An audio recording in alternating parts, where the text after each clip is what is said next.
Oh, here we are. This is back at the town hall, pretty flags outside. And we're here for the exhibition that goes with the Jersey Architecture 2017 criteria for judging. And they got all these different categories here. Best large scale, best small scale. I'm pleased to see, and these are very difficult to read, so this is in itself a message, but it does say on each one of these, one of the criteria, whether it is fully accessible to all. Well, of course, that sort of print is not accessible to a lot of people. So the exhibition has its own inbuilt faults, and if you come in from this end, this is a private house, so people to a large extent can do what they like in a private house. But here's an example of an accessible or non-accessible staircase. Now you'll notice, I don't know if I can get my finger in the relevant part, but no, I can't get my finger there. But there, that's a single handrail which stops short of the bottom of the staircase. Now that's a no-no in the world of accessible architecture. Private dwellings, different rules. You should also have two handrails, because some people have the use of one arm only, so they have to go upstairs and come downstairs. Now that handrail, I don't know the height of it, but that looks excessively high, that particular handrail. Now handrails aren't an ornament. Balustrades don't stop people falling over, but handrails are there to support people. Now there we are. This is an artist's house, so maybe different rules apply to artists, but those are the sort of things which, when I see the access, they have to be accessible. And I wonder how they've done that, how they've judged accessibility, because it's a particular interest of mine, and who did the judging. The guy over there who doesn't want to speak on camera said it's the Architectural Commission and the JAC who've done all the background work. And what they've decided, there's no critiques published. You can't see why they've favoured that one, highly commended. That one's got an award, and other ones haven't. Why they've done that, we don't know. So what's wrong with that one if it hasn't got an award? I don't know. It's not very clear what is. Now, another thing I've already... The Architectural Association in London, Architectural College, which has been going for 150 years or so, they've got a policy there. If you want to put pictures of your designs, buildings into their collection, their library collection, there mustn't be any people on them. Now in these photographs of these buildings, there's a virtual total absence of people. These are sculptures, facades, images. Now functionalism has its merits. Function dictates form, I keep saying. Now here's a nice room, look. And it's a bit like the House and Garden, isn't it, or the Homes magazine. All perfectly laid out, no clutter, no people. And another rather strange thing about it, if we're talking about accessibility, all very monochrome. Now monochrome is not a good idea for people. Sight impairment, all sorts of... You want to see where you're going. You pick out things, pick out different colours to show people what's the difference. When the floor becomes the wall, becomes the ceiling. It's all relates to people so they can tell what the building is. Where are they in a building? Now this is the sort of modern style. It's the 1930s have come back again. Flat roofs. Those of us can remember John Le Sueur, he wouldn't allow flat roofs. He wouldn't allow brickwork. But there we are, these are fashions. No doubt these will be out of fashion again soon. Now I'm into the sunlight here, so some of these pictures. Now this, I presume, has got people on it because it's computer generated, but one of these lovely open spaces which architects love because they're very simplistic, aren't they? Space. No, very little private open space. Now this is, I'm not quite sure where this is even. Another thing about this exhibition, it's very difficult to read some of this stuff at the lower levels, or at all for some people. Well, changes in texture, changes in level, now that seems to be all fairly level. I don't know what's going on over there, but I don't want to be too nitpicking, but you have to be aware of these things. If you're going to say access for all. Now, I don't know. Most of this stuff seems to be domestic architecture. And obviously you have a certain leeway for people, to a large extent, people that can do more or less what they want. But now here's a public facility. This is a hockey centre. Now I wonder, there'll be a lot of people there. The fit people will be playing. I don't know what disability they have for playing hockey. I don't know what the elements are. But the toilet accommodation is always a problem. I wonder if they've got a changing places toilet in here, so that visitors, somebody who has severe disabilities can go along. All these public buildings, will they have changing places toilets? Now here's you see the stands here, but they've got access here, up steps to sit there. Those, I presume, there are access points for people who can't climb steps. This is the sort of thing that worries me. You know, it all looks very pretty. You see, this is the trouble. Architects have a way of making things look very pretty. They're always on a sunny day as well. No rain, never rains in Jersey.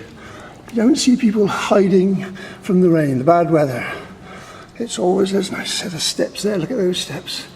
How do you get past those, going up the steps? I don't know what this is. These, again, this is for artists along here. Now there's an interesting building. The recycling building is very topical at the moment because it caught fire. I wonder if that building's got a sprinkler system in it, because that's very much an issue now. I'm very interested. I went to see Grenfell just a few days after the fire, and of course it raises all sorts of questions which are now being raised here. But how many buildings in Jersey don't pass the fire test? We know of one which has already failed, and that's going to cause immense problems. There was one building along here which I noticed, which particularly interested me. Pierre Arrive House. Now, I don't suppose many people know who Pierre Arrive was, but that's the first memorial I've seen to a smuggler in Jersey. The Arrives were smugglers.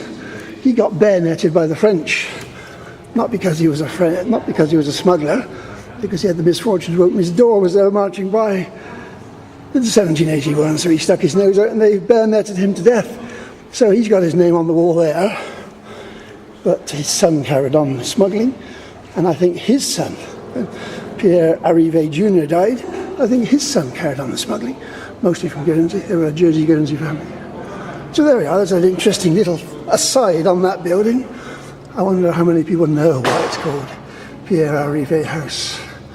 Again, there's a couple of real people. I presume that's real people. I presume so. Not quite sure what that is.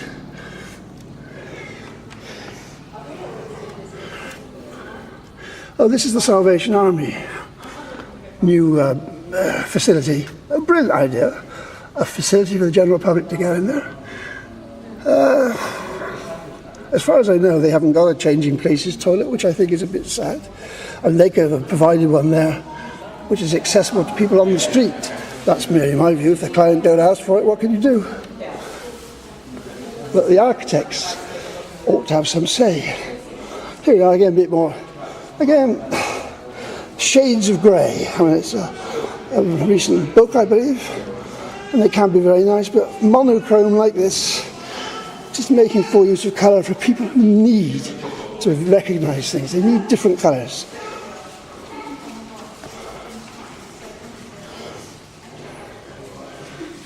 Project 52, I don't know what this is all about. Orwellian-inspired exclusive members club. That's what it says there, look. Orwellian-inspired. Extends a warm welcome to those with nostalgia in their hearts. Now, was that the architect's words or those the client's words?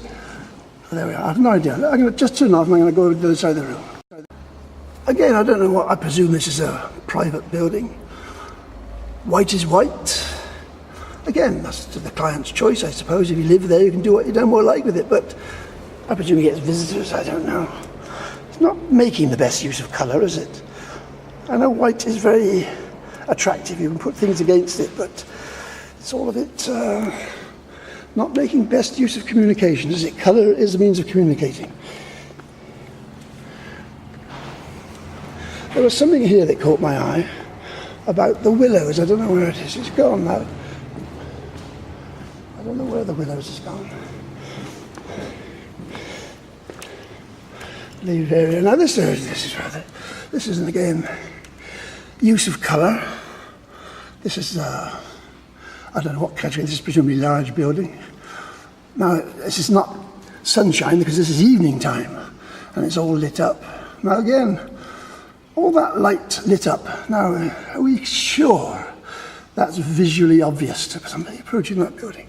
And when we get upstairs into this boardroom, look, all very one colour, isn't it? All very one themed. Okay, you may not think it's that important, but, well, I don't know.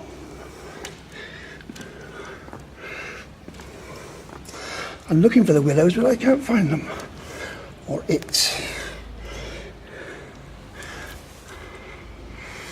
See, look, even that, you see that looks, that's accessible, isn't it? This goes from lawn to paving.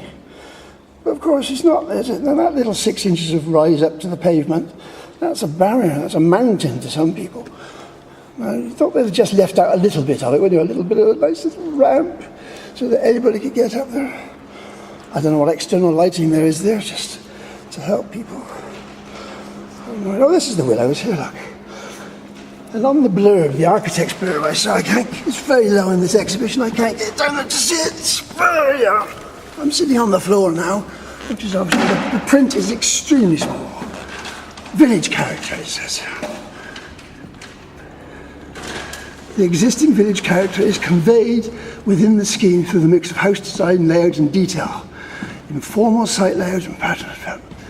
The previous pottery use was incongruous with gory village centre.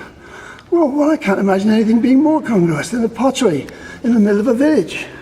There was a whole housing development done there back in John the Marcon's time, which was done in accordance with Essex Design Guide principles. I don't know who actually worked at the pottery, but they said they've got rid of the pottery. They're glad to get rid of that because it didn't suit this architect. But the development has successfully knitted back together the boundary edges of the site with surrounding streets and rear gardens. Green areas are formed. The previous pedestrian entrance to the pottery has been replaced by a fisherman's cottage. Well, of course, get rid of a pottery, which probably employed 60, 100 people, and put a fisherman's cottage, which presumably isn't a fisherman's cottage at all. It probably looks like a pastiche of a fisherman's cottage. What's that? Is that architectural progress, planning progress? What is it all about? I don't want to be too nasty in my criticism, but I do wonder what motivates architects. How do they decide how many houses will go on there? How many of these houses now can you walk in are totally accessible? And it's not just the person who lives there. It's all very well to say, okay, we'll put 3 or 4 houses on this site which is designed for accessibility. Anybody can become disabled. Anybody can have visitors who are disabled. All houses, all buildings ought to be accessible. What is the problem? If you're doing design for anything, you start with disabled persons' standards and work on from there. You don't put them at the end of the list like they have here, the last criteria. This should be the top criteria. Well, every year they have a little competition for the schools. Now every year it's more in sort of engineering than architecture, I presume. It's all good luck to them, it's nice. Lots of children were here engaging with this. I don't know how you could have an accessibility design competition, but I wish they'd try and do that if they haven't already tried it. Something which is accessible. How to make a project, an activity, totally accessible. Anyway, they're trying. They're trying to engage people. Not many people engaged here today with this exhibition, as you can see. I suspect, as always, it's architects talking to architects, to the most part. And they tell each other all their pretty schemes. And so I spoke to one of the guys here just now. He's one of the architects with the new revamped Association of Jersey Architects. And I was complaining, I haven't managed to get a single architect to make a comment on the new hospital. I can't draw them out. Ah, yes, we haven't seen the designs yet. Well, I haven't seen the finished designs. It's no good waiting for the finished designs. It'll be too late then. You've got to comment now. And I can't get any doctors to comment either. Where's the leadership in all this? Where's the learned knowledge? Anyway, I commend them on putting on, they get highly commended for putting on the show, for attempting, but I'm afraid they don't get an award for the way it's done and the actual engagement with the general public. Because the general public view is, unless it's granite, it's bad design. And I'm afraid that's basically about the standard of perception of architecture amongst the general population. So there we are, I'll stop there now.